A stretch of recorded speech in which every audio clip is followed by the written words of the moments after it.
La gestion des risques naturels. Alors à Grimaud, il y a 2 risques majeurs, c'est les incendies et les inondations. Il y a 2 aspects pour gérer ces 2 risques. Il y a l'aspect curatif, c'est-à-dire on essaie de mettre en place des choses pour améliorer l'existant. Et il y a le plan préventif quand l'événement va se produire de toute façon et il faut en réduire l'impact.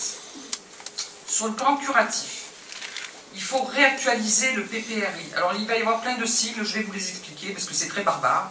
Donc le PPRI, c'est le plan de prévention des risques incendie et le plan de prévention du risque inondation.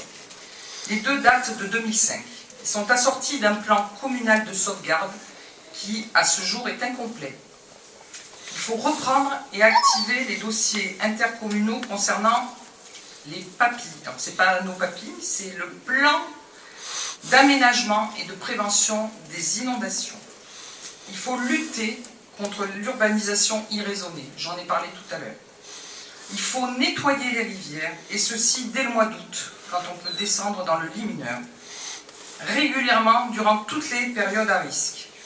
Ceci est valable pour l'amont de la rivière. Et je voudrais couper court tout de suite à une rumeur qui prétend qu'une personne figurant sur notre liste s'oppose aux travaux. Il n'en est rien. En revanche, on sait que l'origine des inondations est plurifactorielle.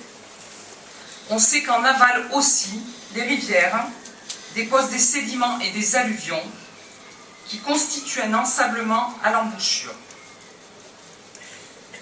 Ce désensablement dépend aujourd'hui des compétences de l'intercommunalité et implique une excellente collaboration entre tous les maires siégeant à la commission des cours d'eau. Et chacun est responsable d'une rive des rivières, ce qui est loin, cette entente, elle est loin d'être le cas aujourd'hui. Elle participe donc, cette mésentente participe grandement aux inondations. Sur le plan préventif, quand on ne peut rien faire et que malheureusement l'événement va arriver, il faut en réduire impérativement l'impact.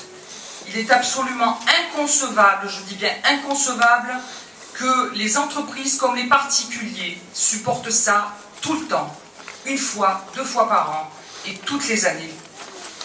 Il faut donc anticiper l'ouverture d'hébergements d'urgence.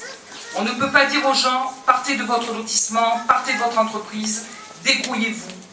Il faut leur dire, partez, mais vous avez cette salle qui vous accueille. C'est déjà suffisamment douloureux de laisser son chez-soi pour se retrouver à la rue. Il faut évacuer les zones qu'on sait menacées, qui sont répertoriées, qu'on connaît, c'est récurrent. Il faut les évacuer avant. Il est inconcevable, là encore, d'envisager une seule fois, d'attendre que l'événement soit là, que l'eau soit dehors, que l'incendie soit là, pour venir chercher les personnes. Les personnes, on les met en danger. Les sauveteurs, on risque leur vie. La mise en sécurité des biens par tout dispositif adapté, ça veut dire que les entreprises, elles finissent par ne plus être assurées. Les assureurs leur disent, comme les particuliers d'ailleurs, les assureurs leur disent on n'en veut plus de vous.